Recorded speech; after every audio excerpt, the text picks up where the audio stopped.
G6 news में सभी दर्शकों का फिर से एक बार स्वागत है। मैं हूं आपके साथ अदनान राज। तो आइए दर्शकों आगे बढ़ते हैं और एक नज़र करते हैं आज की नई खबरों की ओर। चीन में कंस्ट्रक्शन के दौरान हॉस्पिटल का ट्रेनिंग सेंटर गिर पड़ा, 14 लोगों की हुई मौत। चीन के गुइंजाओ प्रांत के शहर के अंदर बाइजे में मंगलवार को एक हॉस्पिटल के ट्रेनिंग सेंटर की अंडर कंस्ट्रक्शन बिल्डिंग नीचे गिर गई। घटना में 14 लोगों की मौत हो चुकी है, 3 लोग गंभीर रूप से घायल हुए हैं। मीडिया रिपोर्ट्स के मुताबिक यह इलाका पहाड़ी है और यहां पहले भी लैंडस्लाइडिंग की वजह से घटनाएं हो चुकी है। मामले की जांच के आदेश दे दिए गए हैं। हांगकांग के अंदर ओमिक्रॉन का बुरा असर, भारत सहित 8 देशों की फ्लाइटों को रद्द किया गया। बैन लगाने वाले देशों के अंदर Australia, Canada, France, Pakistan, Philippines, UK और यूएस शामिल है। यहां पर बुधवार को सख्त कोविड नियमों को लागू किया गया है। यहां अब तक ओमिक्रॉन के 114 केस मिले हैं। यहां अब तक ओमिक्रॉन के अंदर जो नया संक्रमित मिला है उसके बाद में जिम और रेस्टोरेंट के ऊपर पूरी तरह से पाबंदी लगा दी गई है। झारखंड में हुआ एक बड़ा सड़क हादसा, 16 लोगों की हुई मौत। बस से टकराया गैस सिलेंडर से भरा हुआ एक ट्रक, सड़क पर बिखर गए यात्रियों के शव। झारखंड से पाकुड़ में बुधवार सुबह साहिबगंज के बरहरवा से दुमका जा रही एक बस को गैस सिलेंडर से भरे हुए ट्रक के साथ में जा टकराई। बस में कुल 55 से ज़्यादा यात्री सवार थे। इसमें करीब 31 लोग घायल हुए हैं। पाकुड़ के एचपीएसपी जनार्दन ने कहा है कि 16 शव को बरामद किया गया है, जिसमें से 12 लोगों की पहचान हो चुकी है। इस काम के अंदर लोगों को निकालने की कामगिरी 3 घंटे से ज़्यादा चली थी और इस दुर्घटना की जांच करने के लिए पुलिस अधिकारियों की जो टीम पहुंची थी, उनकी अगर माने तो ऐसा लग रहा है कि कोहरे की वजह से ये पूरा हादसा हुआ है। कर्नाटक में हिजाब का किया गया विरोध। मुस्लिम छात्राओं के हिजाब के विरोध में भगवा स्कार्फ पहनकर क्लास में पहुंचे स्टूडेंट्स। कर्नाटक के कोपा में एक सरकारी स्कूल के अंदर छात्रों ने भगवा पहनकर हिजाब का विरोध किया। पहले स्कूल ने छात्रों को भगवा पहनकर आने की मंजूरी दी थी और मुस्लिम छात्राओं से कहा था कि वे हिजाब पहनकर ना आए। इसके बाद स्कूल ने अपने आदेश में कहा कि 10 जनवरी तक स्टूडेंट्स अपनी इच्छा के अनुसार पोशाक पहन सकते हैं। इसके विरोध स्वरूप छात्रों ने भगवा स्कार्फ पहनना शुरू कर दिया था। भारत के पीएम को दिखाया गया काला झंडा, बदले में मारी गई गोली। सुल्तानपुर में प्रधानमंत्री नरेंद्र मोदी की सभा में उनका विरोध करने वाली महिला, जिसको बदमाशों ने गोली मारी। सुल्तानपुर में प्रधानमंत्री मोदी को काला झंडा दिखाकर चर्चा में आई कांग्रेस नेता रीटा यादव, जो सोमवार देर शाम तक बदमाशों ने उसको गोली मार दी थी। अब पुलिस जांच में घटना संदिग्ध पाई गई है। एडिशनल एसपी विपुल श्रीवास्तव ने बताया है कि रीटा यादव ने कल थाना चांदा में अज्ञात हमलावरों के द्वारा गोली मारे जाने की एफआईआर दर्ज करवाई थी। इस हादसे के चलते कांग्रेस ने ट्वीट करके स्मृति ईरानी पर निशाना साधा है।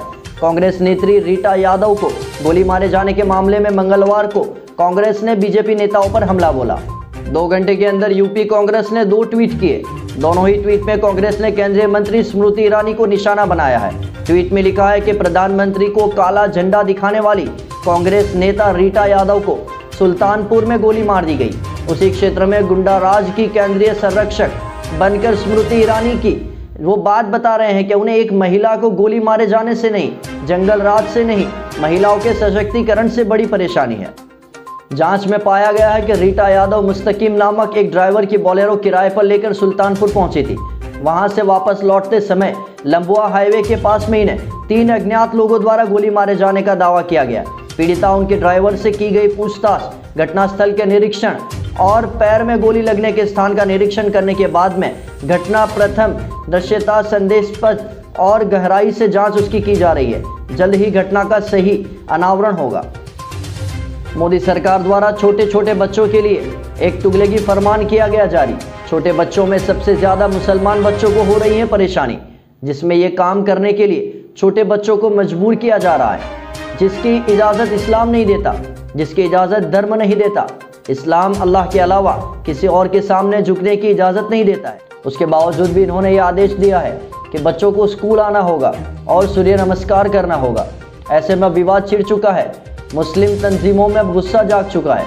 इस आदेश में 1 जनवरी से लेकर 7 जनवरी तक सूर्य नमस्कार करने के लिए बताया गया है, जिसके चलते इंडियन मुस्लिम लॉ बोर्ड की तरफ से भी एक फरमान जारी किया गया है, जिसमें साफ मना किया गया है कि इस्लाम इस चीज़ की इजाज़त नहीं देता है। जिसमें उन्होंने खुलासे के तौर पर यह भी लिखा है कि सिर्फ सूर्य नमस्कार ही नहीं, कोई भी ऐसी चीज़ जिसमें अल्लाह के अलावा किसी और के सामने पूजनीय हो।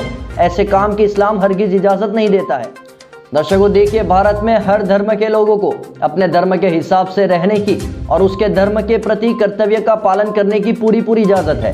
फिर ये लोग क्यों इस तरह से ऐसे कौमी विवादों के बीच में हिंदू मुस्लिम एकता को तोड़ने की या फिर कहीं ना कहीं इनके बीच में दूरियां पैदा करने की कोशिशें करते रहते हैं। अहमदाबाद में एक दिन में 1200 केस के बावजूद लोग हुए लापरवाह। 2 दिन में बिना मास्क के 1850 लोगों को किया गया गिरफ्तार। 18 लाख रुपए का जुर्माना वसूला गया। शहर में बढ़ते मामलों के चलते सार्वजनिक स्थानों पर मास्क नहीं पहनने वालों पर जुर्माना लगाया जा रहा है। बिना मास्क पहने पहुंचे यात्रियों को फ्लाइट से भी उतार दिया गया। गुजरात में जल्दी चुनाव की भीति। पीएम नरेंद्र मोदी मार्च से करेंगे रैलियां। बीजेपी ने अपने सभी नेताओं को दी हिदायत। जनवरी के अंत से सीआर पाटिल करेंगे हर जिले का दौरा। उत्तर प्रदेश समेत 5 राज्यों में चुनाव संपन्न होने के बाद मोदी गुजरात की राजनीति में पूरी तरह से शामिल होंगे। भाजपा नेता के अनुसार इन रैलियों की जिम्मेदारी विभिन्न मोर्चों के ऊपर सौंपी गई है, यानी हर मोर्चे के अनुसार युवतियों, ओबीसी, अनुसूचित जाति और जनजाति आदि को ध्यान में रखते हुए इस अभियान को चलाया जाएगा। आमतौर पर प्रधानमंत्री किसी भी राज्य में चुनाव प्रचार अभियान तभी चलाते हैं जब चुनाव नजदीक हो, और इसे देखते हुए मार्च में शुरू हो रहा है उनका गुजरात का दौरा, वो इस बात का संकेत है। मोदी की सुरक्षा में बड़ी चूक, पंजाब रैली टली। मोदी ने एयरपोर्ट पर अधिकारियों से कहा कि मैं जिंदा एयरपोर्ट पर पहुंचाया, इसके लिए अपने सीएम को शुक्रिया कहना। प्रधानमंत्री नरेंद्र मोदी बुधवार को पंजाब के फिरोजपुर के अंदर एक रैली करने वाले थे। हालांकि अंतिम समय में कार्यक्रम को स्थगित किया गया। पहले बारिश के कारण कार्यक्रम स्थगित होना था, लेकिन अब इसके लिए सुरक्षा का कारण बताया जा रहा है। इस संबंध में गृह मंत्रालय की ओर से बयान जारी कर पंजाब सरकार से भी जवाब मांगा गया है। भाजपा ने मुख्यमंत्री चन्नी के इस्तीफे के लिए भी मांग की है। घटना की गंभीरता को जाहिर करते हुए मोदी ने बठिंडा एयरपोर्ट पर अधिकारियों से कहा कि मैं जिंदा एयरपोर्ट पहुंच पाया, इसके लिए आपके सीएम का शुक्रिया। बिग बैश लीग में फूटा corona bomb. Glenn Maxwell positive. Melbourne Stars के 13 खिलाड़ियों समेत 20 सदस्य संक्रमित हुए। ऑस्ट्रेलिया का मिडल हेडर ट्रेविस भी हुआ संक्रमित। मेलबर्न स्टार्स ने एक बयान में कहा कि हमारे कप्तान मैक्सवेल का मंगलवार को एंटीजन टेस्ट हुआ था जो पॉजिटिव आया था। समय समय पर उसका RT-PCR टेस्ट भी किया गया और उसे आइसोलेशन में रखा गया। इससे पहले ब्रिस्बेन हीट टीम के खिलाड़ी rapid antigen test corona virus से संक्रमित पाए गए थे, जिसके चलते बिग बैश लीग के 3 मैचों के शेड्यूल को आखिरी समय में बदलना पड़ा था। तो दर्शकों, बहुत जल्द मुलाकात होगी दूसरी नई खबरों को लेकर। तब तक के लिए देखते रहिए G6 न्यूज़।